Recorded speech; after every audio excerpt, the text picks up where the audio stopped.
The French AI startup Mistral has raised more than $800 million in new debt. New data centers powered by thousands of NVIDIA chips. This expansion comes as Europe's races to scale up AI and not rely as much on the US and China.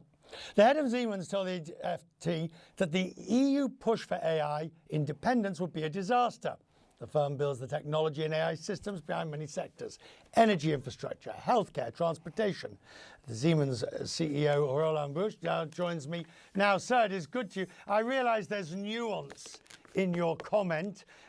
Before we get to that, just tell me, as a result of the current crisis, you're seeing clients do what? Put off spending, pull back, cancel projects? Well, good afternoon, Richard. So what we see is that some customers, they are not canceling, but holding back investments, maybe investments which were originally planned for building new infrastructure, new upstream. They are now holding back in order to figure out what needs to be repaired. So I would not say it's canceling, but it's a slowing down. That's what we see currently. And the longer it goes, the more and the worse the possibilities become, I imagine. Yeah, and there are two effects. Number one is, obviously, the longer it takes, the more you have a kind of a standstill in investment on the one side.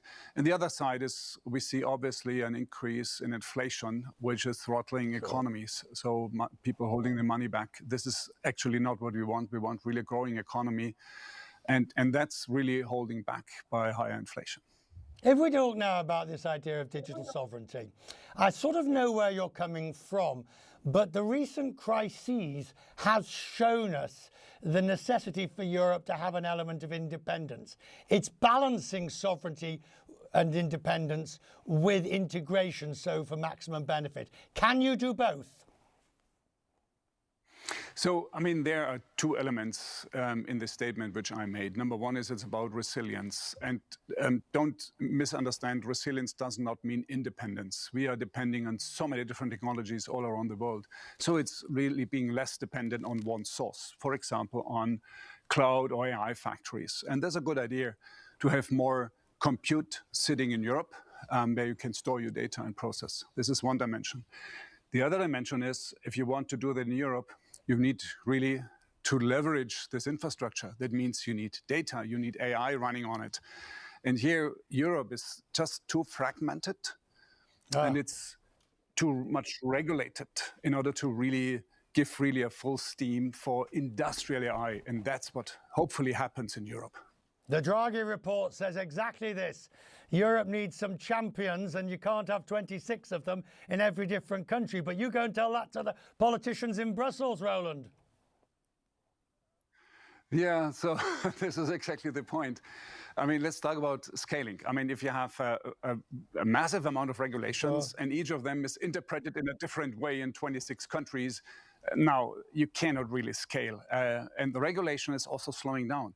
So we have to think about what can policies do in order to accelerate the deployment of this general purpose technology, which changes everything, the way how we design products, how we manufacture, how we operate.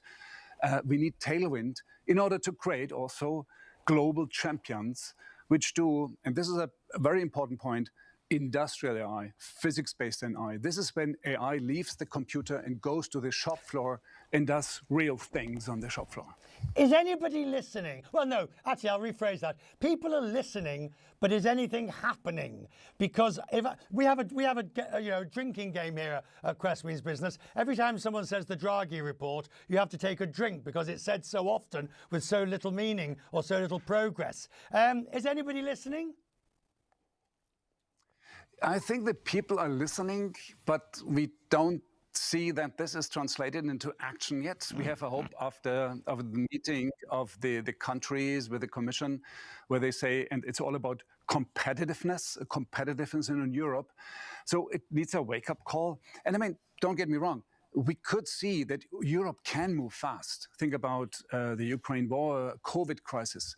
So maybe the first point would be to realize, yes, we are in a crisis. It's a different one because we are losing competitiveness in each and every day.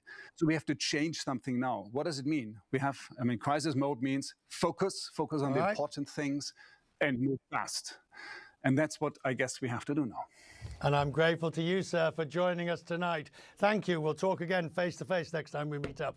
Good to see you, Roland. Thank you.